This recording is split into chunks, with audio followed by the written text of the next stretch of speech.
possa iniciar a nossa reunião da noite. Está com você, Codizela. Muito obrigado. Olá, meus amigos. Mais uma vez, boa noite a todos. Que, em primeiro lugar, a gente possa agradecer a Deus, a Jesus, a oportunidade deste reencontro, né, onde a gente possa estar esquecendo um pouquinho, deixando um pouquinho de lado as nossas tarefas, as nossas tribulações, né, para que a gente possa se concentrar, prestar bastante atenção na lição da noite, para podermos colocar na nossa prática diária, né? Agradecer também aos nossos benfeitores, que estão sempre conosco, tendo a paciência de nos intuir, de nos motivarmos à prática do bem. Nós vamos continuar o estudo da noite, que é do livro Estude e Viva. Nós vamos conversar sobre a lição de número 21. Em primeiro lugar, a gente vai falar sobre o livro dos Espíritos, a questão 886, que trata da caridade. Na sequência, nós vamos fazendo algumas definições e trabalhando com a mensagem de Emmanuel, lugar para ela é a caridade. Depois nós vamos ler a mensagem de André Luiz, desta mesma lição, 21, né, que se chama em termos lógicos, e para finalizarmos, nós vamos conversar um pouquinho sobre a beneficência que está no Evangelho segundo o Espiritismo, capítulo 13, item 11, certo? Então, na questão, iniciando, né, o estudo, na questão 886 do Livro dos Espíritos, Kardec pergunta para o Espírito da Verdade, qual o verdadeiro sentido da palavra caridade, tal como Jesus a entendia?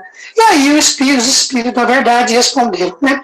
Benevolência para com todos, indulgência para as imperfeições dos outros, perdão das ofensas. 3 palavrinhas chaves. Benevolência, ser bom. Indulgência, não ficar vendo, né, o erro dos outros. E o perdão das ofensas. E tem uma nota bastante interessante no Livro dos Espíritos que o Kardec faz a respeito disso. Ele fala o seguinte, que o amor e a caridade são o complemento da lei de justiça, pois amar o próximo é fazer-lhe todo o bem que nos seja possível e que desejamos que nos fosse feito. É o princípio da solidariedade. Então a caridade, segundo Jesus, ela não se restringe à esmola, ela abrange todas as relações com nossos semelhantes. Ela nos prescreve a indulgência, porque nós mesmos precisamos de indulgência. Olha que interessante, né? Ela prescreve a indulgência, porque nós mesmos precisamos de indulgência. Quem de nós está isento de todo e qualquer defeito? Não é verdade? Então Jesus não disse para que se fosse atirada a primeira pedra, aquele que estivesse sem pecado? Então, quem somos nós para julgar, não é verdade? Então, aí um exemplo de caridade maior, né? Um dos exemplos, claro, né? A gente vai ver lá na parábola do bom samaritano. Dando continuidade, a gente vai ver aí algumas palavras que aparecem, né, na mensagem de Emmanuel, que vai dando complementando, né, a nossa lição. A primeira palavra que Emmanuel cita, né, da sua mensagem é verdade. O que é a verdade? E aí a gente vai ver o significado, né? A palavra verdade, a definição, que significa aquilo que está intimamente ligado a tudo que é sincero, o que é verdadeiro. Então, a verdade é a ausência da mentira. Uma outra definição é que a verdade é também a afirmação do que é correto, do que é seguramente o certo e está dentro da realidade apresentada. Por exemplo, né, se a gente tiver que assistir a alguma palestra ou então algum filme, e cada um de nós tivesse que contribuir com uma fala, a sua fala, tá? Com certeza nós vamos ter várias considerações e cada um vai ter um fundo de verdade na sua colocação, de acordo com a realidade dos fatos apresentados. Então, Emmanuel diz o seguinte, logo no primeiro parágrafo, que todos nós precisamos da verdade, porque a verdade é a luz do Espírito. Essa luz nada mais é do que o conhecimento, né? luz do espírito em torno de situações, pessoas e coisas. Fora dela, é verdade, né? A fantasia é capaz de suscitar a loucura sob o patrocínio da ilusão. Entretanto, é necessário que a caridade lhe comande as manifestações para que o esclarecimento não se torne fogo devorador nas plantações da esperança. Então, lembra do exemplo anterior? Então, se de repente alguém do nosso grupo, no meio da nossa fala, começar a fantasiar, né, sobre o filme que assistiu, ou a palestra que assistiu, a coisa não vai girar de acordo com a realidade dos fatos. E o que nós temos que ter, o que nós temos que fazer com relação a essa pessoa? Termos caridade, indulgência, perdão, tá? E benevolência, certo?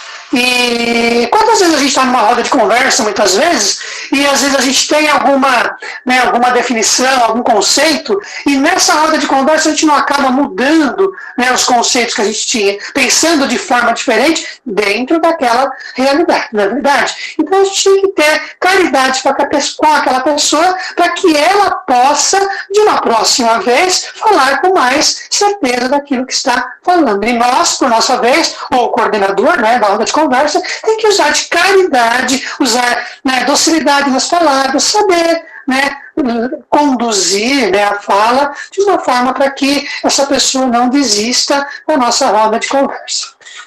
Outra palavra importante na nossa mensagem é sobre a justiça. Dentre as várias definições de justiça, nós vamos considerar algumas. Uma delas é que a justiça é a satisfação das necessidades naturais humanas, levando-se em consideração os critérios de necessidade, merecimento e equidade entre a sociedade.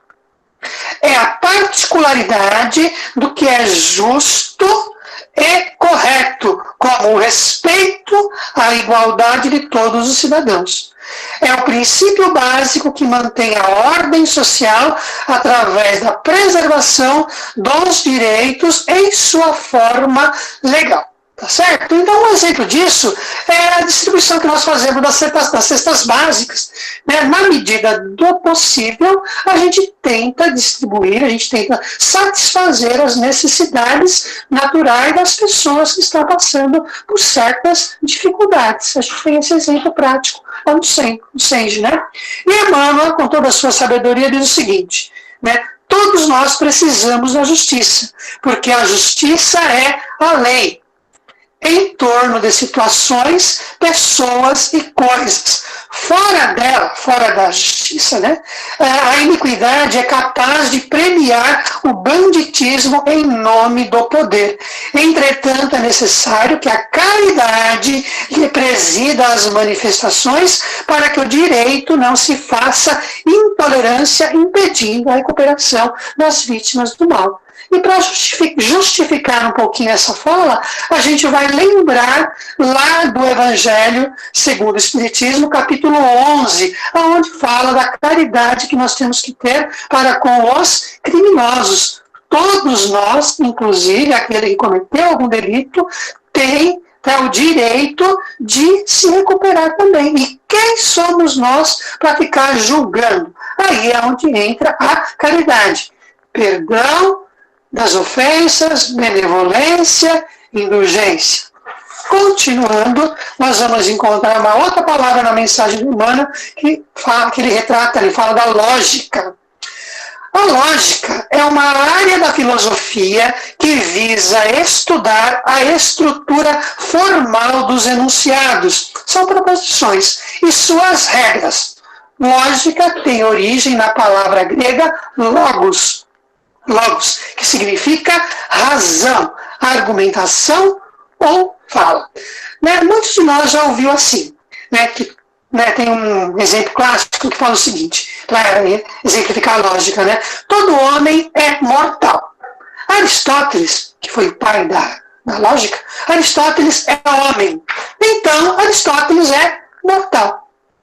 Hoje em dia, né, a lógica ela é considerada como a ciência do raciocínio, que estuda a razão, ou seja, é a ciência que trata do estudo da organização do pensamento e aplica-se em todos os campos científicos. E ela também é utilizada na matemática, na informática, quando alguém termina um curso, quer fazer o TCC, né, o trabalho de conclusão de curso. Então, esses conceitos científicos, eles são adotados, né, através da lógica. Mais um exemplo, né, foi feita uma pesquisa científica, né, e 80% das pessoas entrevistadas nessa pesquisa vão votar no candidato A.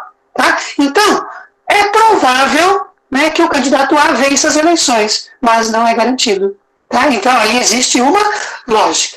Vamos ver o que Emmanuel diz a respeito da lógica.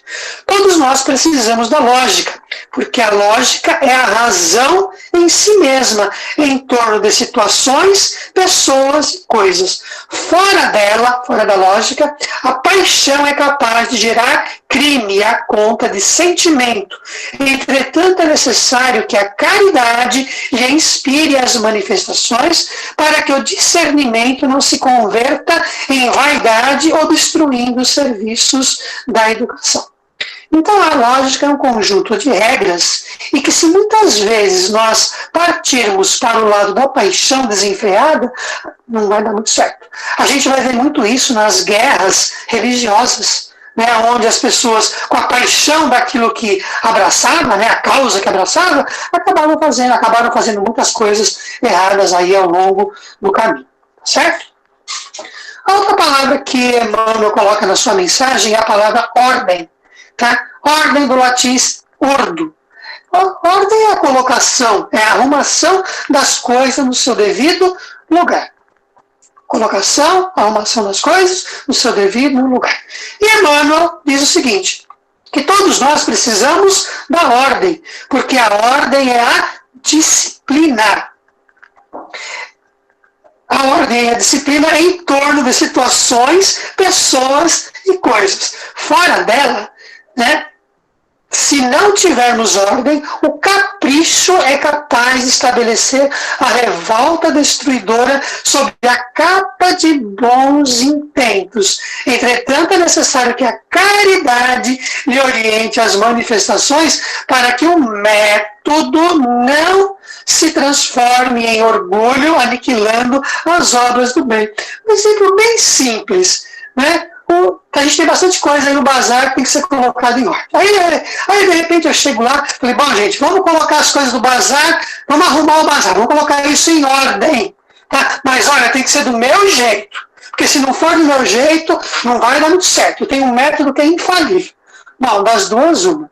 Né? Ou eu não vai ficar ninguém para ajudar, ou eu vou embora e o bazar vai ficar desarrumado do mesmo jeito. Tá? Então a gente tem que ter caridade, tá, com essas falas. Né? De repente eu quero colocar as coisas em ordem, eu tenho que entender também, aceitar o que o outro está fazendo. Se não ficar tudo arrumadinho, tá, deixa daquele jeito, depois, numa outra hora, você vai lá com um jeitinho, dá uma arrumaçãozinha, né? Para que você não perca a motivação da pessoa, tá certo? Então vamos lá. Resumindo o que Emmanuel disse até agora, nós precisamos da verdade, porque a verdade é luz de conhecimento. Nós precisamos da justiça, porque a luz é lei. Se a gente não tiver lei, né, o banditismo pode tomar conta aí de algumas coisas, não é verdade?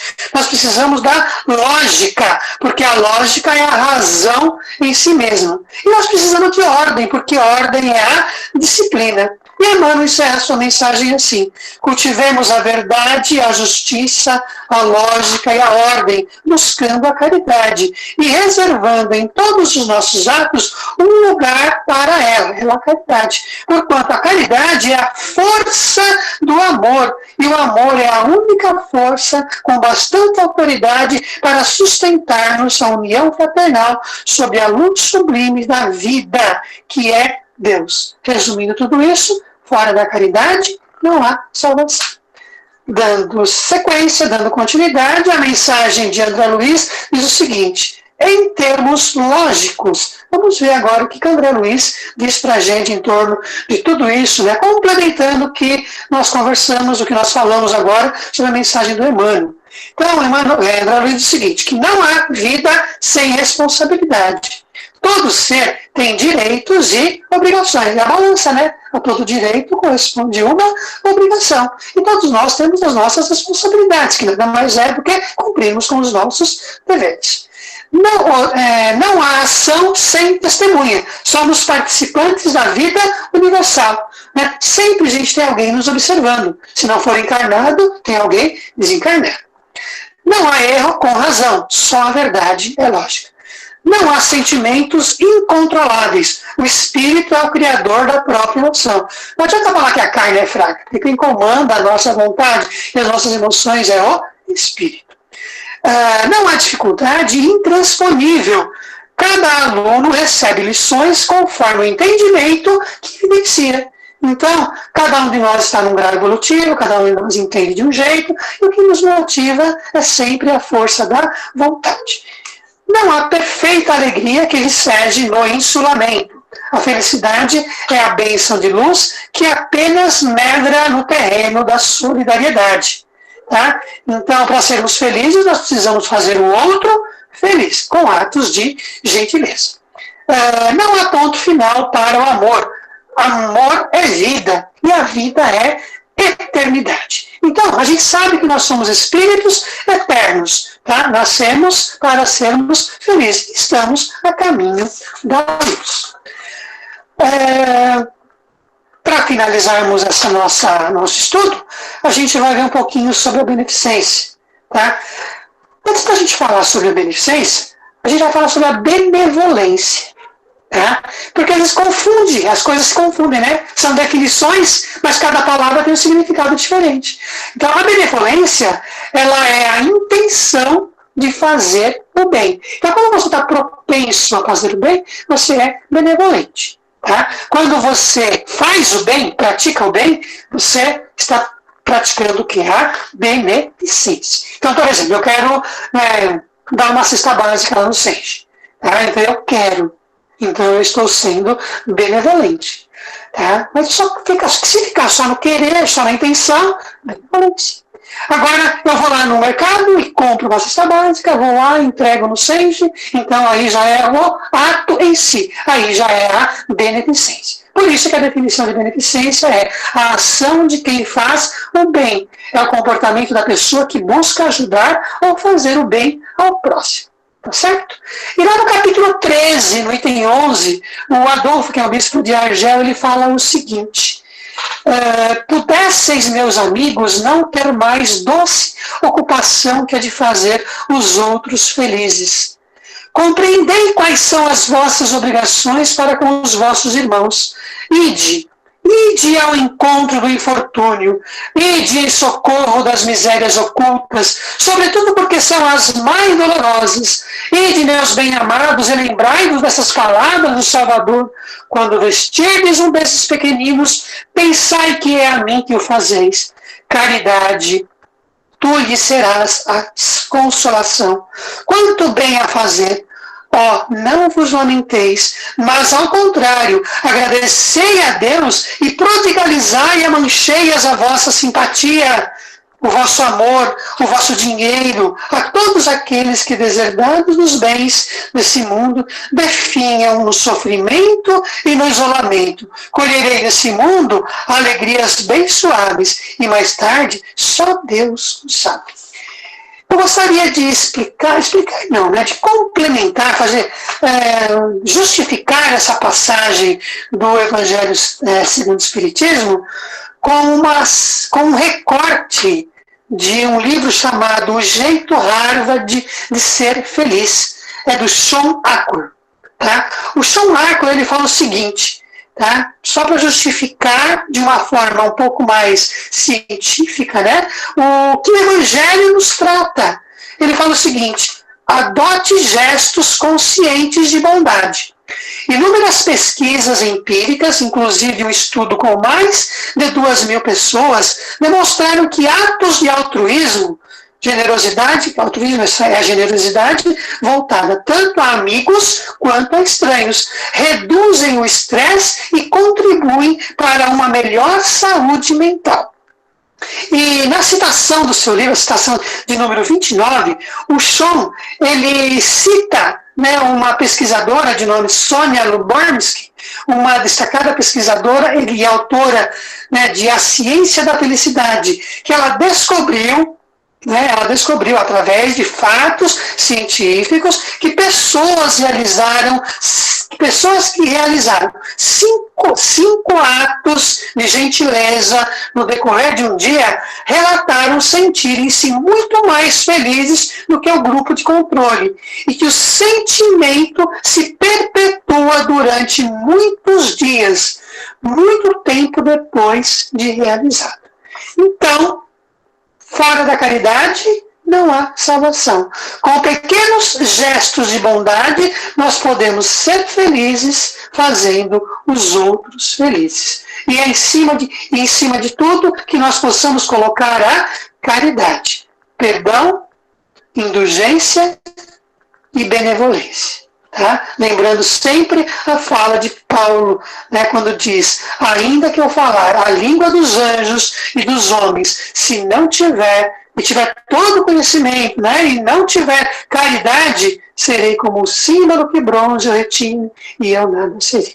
Então, que Jesus nos abençoe, nos proteja sempre. Obrigado por vocês terem me ouvido, terem me escutado, e que a paz possa reinar no nosso grupo, para que a caridade seja a nossa mola propulsora em qualquer das nossas atividades, sejam elas assistenciais, morais, no nosso lar, aonde nós estivermos. Tá? Um beijo no coração de todos e até breve. Aí a gente vai dar continuidade agora, né, na nossa sequência de estudo, na nossa reunião. A Edna vai fazer agora as nossas vibrações, aí a gente vai, né, voltar aí a fala para ela com bastante respeito, com bastante concentração, para que a espiritualidade amiga possa trabalhar em nós, por nós, para nós e para os outros que estão aí nos assistindo.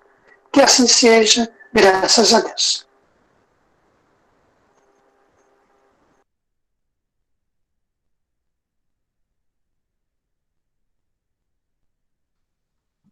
Edna, liga o seu microfone, meu bem, para você poder fazer a vibração.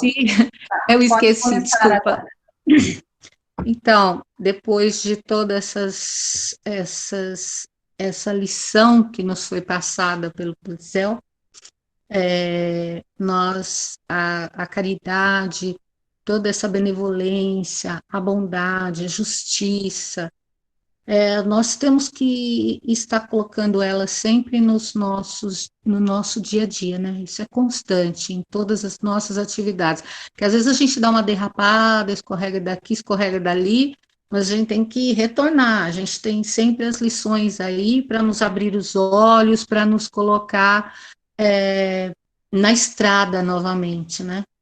Então nós vamos elevando os nossos corações, os nossos pensamentos até nosso Deus Pai, Jesus, nosso Mestre amado, e pedir que todas essas luzes, toda essa calma, essa tranquilidade que nós estamos sentindo nesse momento, possa gerar energias amorosas, benfazejas, que possamos levá-las até a nossa casa espiritual, até a nossa casinha, o Senge, que tantas saudades todos nós temos. Sabemos que todos os irmãos que lá estão, desencarnados, sempre na luta, sempre no trabalho, sempre fazendo todo o serviço, todas as possibilidades que eles têm, eles vão atuar sempre. Que nós possamos, com a nossa prece, com nossa elevação de pensamentos, consigamos energias maravilhosas para que eles trabalhem nisso. Vamos pedir também uma vibração pelo nosso planeta. Todos os países, todos os cantinhos do mundo possam receber as energias amorosas do nosso Pai, do nosso Mestre Jesus. O nosso país, que é cuidado pelo anjo Ismael, escolhido por nosso Mestre Jesus, junto deles a sua equipe, que eles possam trabalhar da melhor maneira possível para que possamos ir melhorando gradativamente, de acordo com as condições que nós estamos passando, isso em todo o mundo, mas que possamos, com a nossa fé, com a nossa segurança, com o nosso amor, nossa atenção, ajudar nesse momento. Que a gente não tenha sempre essas energias amorosas para trabalhar sempre, para que a espiritualidade trabalhe com elas. Então, que nós possamos, Senhor, agradecidos que estamos, elevando os nossos pensamentos, o nosso maior carinho, o nosso amor a todos esses trabalhadores incansáveis da parte espiritual, que possam receber as energias amorosas, todo o planeta, todos os nossos irmãos em Deus. Possamos sempre ter em mente que todos somos irmãos e temos que ter esse carinho sempre para com todos. Que possamos ser abençoados, nossos lares, os nossos familiares, que todos possam passar por essa situação com calma, com respeito, com confiança, com esperança. Que Deus controle de tudo. Nosso Mestre Jesus está no controle de tudo. Que nós possamos confiar neles. Que assim seja, Senhor, graças a Deus e graças a Jesus. Que assim seja. Amor. Graças a Deus, né? Que assim seja. Todos estão bem. Um beijo amoroso